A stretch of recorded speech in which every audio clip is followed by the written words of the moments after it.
Everyone, welcome back to my channel. Guys, my name is Tamanna. आज मैं आपको assistant professor job reality के बारे में कुछ पॉइंट्स बताऊंगी।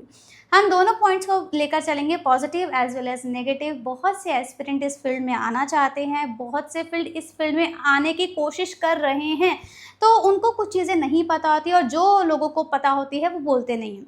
तो आप कहीं ना कहीं इन सब पॉइंट से रिलेट कर पाएंगे। जहाँ पर रिलेट करेंगे तो कमेंट बॉक्स में ज़रूर बताइएगा। I am x assistant professor. अभी कुछ टाइम से मैंने अपनी जॉब क्विट कर दी है। मैं कुछ टाइम के लिए ब्रेक पर हूँ और मैं क्यों ब्रेक पर आई हूँ या फिर मैंने चीज़ें क्या क्या फेस की है या क्या मेरा एक्सपीरियंस रहा है जो मैं आपको शेयर करूँगी। तो गाइज़, आप में से बहुत से ऐसे पर्सन होंगे जो अभी नेट के लिए प्रिपेयर कर रहे होंगे या जिनका नेट क्लियर हो गया होगा या पीएचडी में एनरोल कर चुके होंगे या फिर जो उन्होंने ज्वाइन कर लिया होगा, तो वो सभी इस वीडियो में रिलेट कर पाएंगे।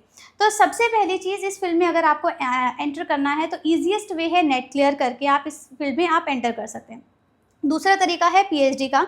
तो अगर आपने नेट क्लियर कर लिया है, वो मिनिमम एलिजिबिलिटी होती है असिस्टेंट प्रोफेसरशिप के लिए अप्लाई करने के लिए, ठीक है।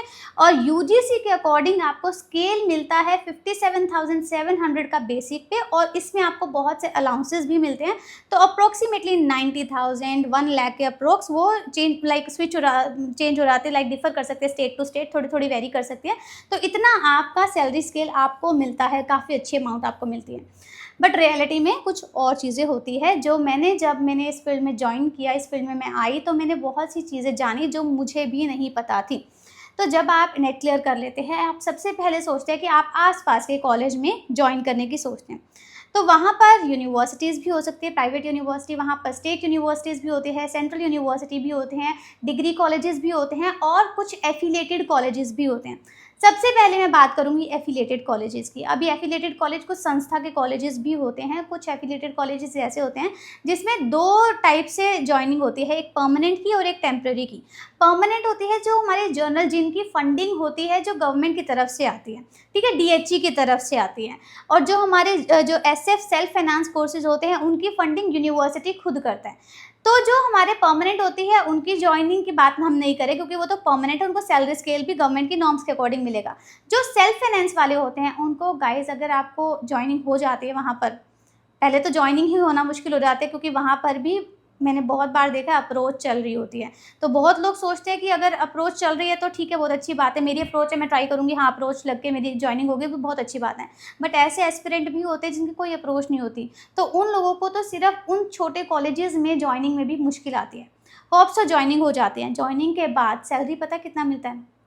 15,000 से कम भी।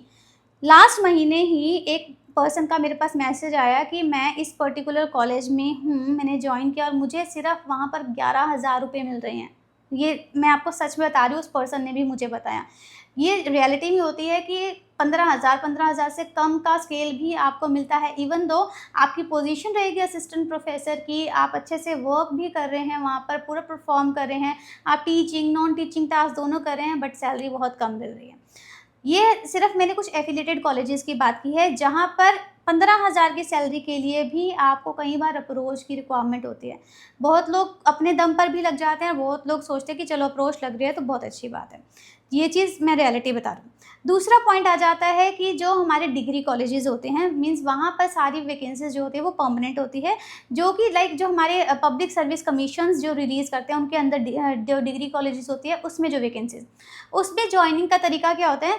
जब भी पब्लिक सर्विस कमीशन जो वैकेंसीज रिलीज़ करता है उसका एग्ज़ाम होता है, जैसे कि एचपीएससी के एग्ज़ाम्स अभी हुए हैं, जैसे आरपीएससी की वैकेंसीज जो रिलीज़ होती हैं, वो उनकी बात कर रही हूँ मैं। तो एचपीएससी के जो एग्जामिनेशन हो गए हैं, जिनका इंटरव्यू हो गया है, अब उनकी लिस्ट जो है वो प्रिपेयर हो गई है, तो वो रिज़ल्ट आ जाएगा। अब उसमें भी कहीं न कहीं लोगों को ये चीज़ फेस करने को मिलती है कि लोग कई बार अप्रोच करने की ट्राई करते हैं, जैक लगाने की ट्राई करते हैं। एग्ज़ामिनेशन में जैक नहीं लगा तो वो सोचते हैं कि इंटरव्यू में लग जाए, क्योंकि मान लो कि 5 पर्सन ने एग्ज़ाम दिया, उसमें से 4 पर्सन ने रिटन एग्ज़ामिनेशन क्वालिफाई किया, उसमें से चारों पर्सन इंटरव्यू के लिए शॉर्टलिस्ट हो गए। अब इंटरव्यू में तो सिर्फ 2 की ही पोजीशन थी, 2 लोगों को सिलेक्ट होंगे, तो उसमें से हर पर्सन कोशिश करेगा कि कहीं ना कहीं से या तो अप्रोच लग जाए या जो भी पैसा है उसके हिसाब से लाइक मुझे जॉइनिंग मिल जाए। तो ये भी रियलिटी है कि कहीं ना कहीं आज भी ये सब चीज़ इस फील्ड में है, हायर एजुकेशन डिपार्टमेंट में है, कि लोग सोचते हैं कि अपना जैक लगाने की, और जैक लगा के वो सोचते हैं कि मुझे परमानेंट जॉब मिल जाए। ये दूसरा तरीका मैंने बताया, दूसरे तरीके की मैंने रियलिटी भी बताई।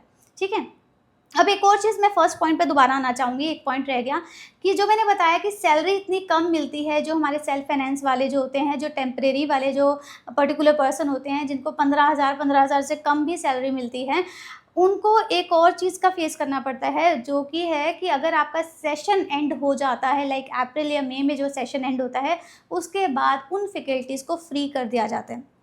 जून के लिए, जुलाई के लिए, अगस्त के लिए फ्री कर दिया जाता है, या जब नया सेशन स्टार्ट होगा तब उनको बुलाएंगे या नहीं बुलाएंगे ये भी नहीं पता।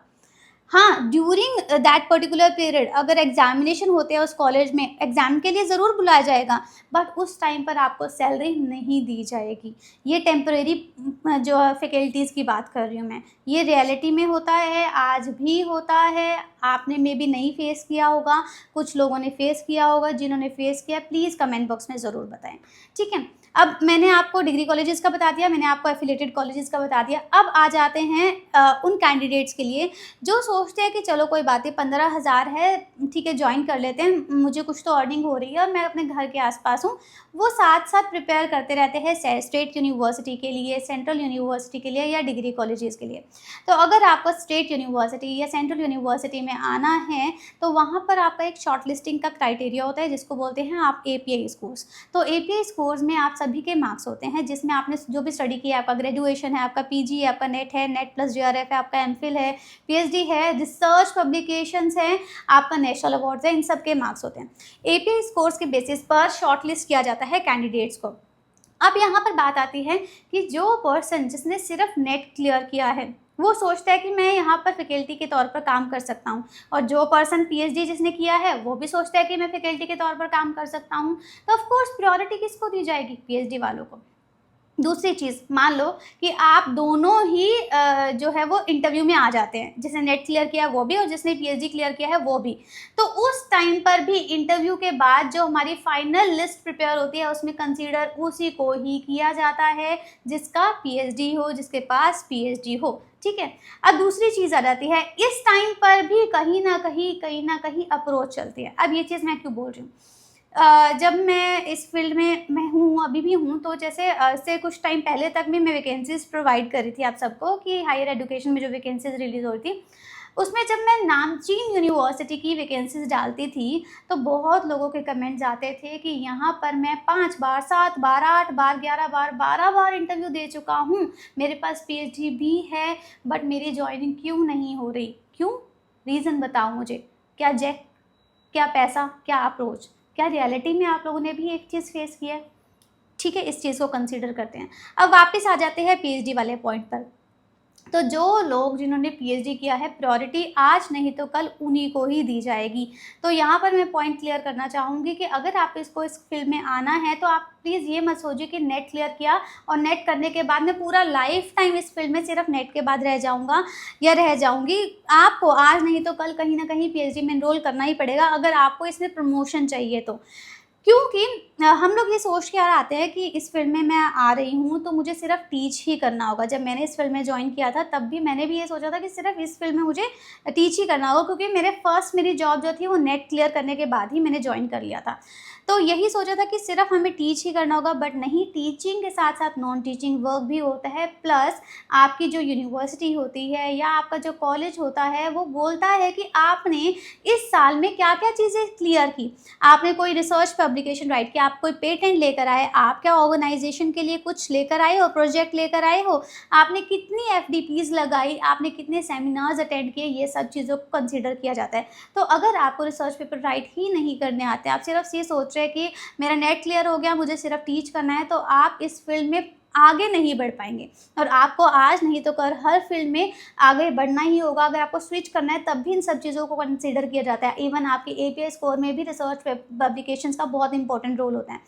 तो जब तक आप सीखोगे नहीं तब तक आपका कोई फ़ायदा नहीं है, ठीक है। तो यहाँ पर मैं ये चीज़ क्लियर करना चाहूँगी कि अगर आपको इस फील्ड में बढ़ना है, मान लो कि अगर आप पब्लिक यूनिवर्सिटीज़ छोड़ देते हैं, आप सोचो कि प्राइवेट यूनिवर्सिटी में ही ज्वाइन कर लेते हो, प्राइवेट यूनिवर्सिटी ज्वाइनिंग के बाद अच्छा आपको पे कर रही है, मान लो 50 के आपको मिल रहा है, तो जब आपको अगले साल प्रमोशन का टाइम आएगा, तो प्रमोशन के टाइम पर भी तो वो बोलेंगे ना कि आपने पिछले साल में क्या-क्या चीज़ें सीखी, क्या आपने कुछ नया एफडीपी जॉइन किया, आप कोई पेटेंट लेकर आए, आप यूनिवर्सिटी के लिए क्या प्रोजेक्ट लेकर आए हैं।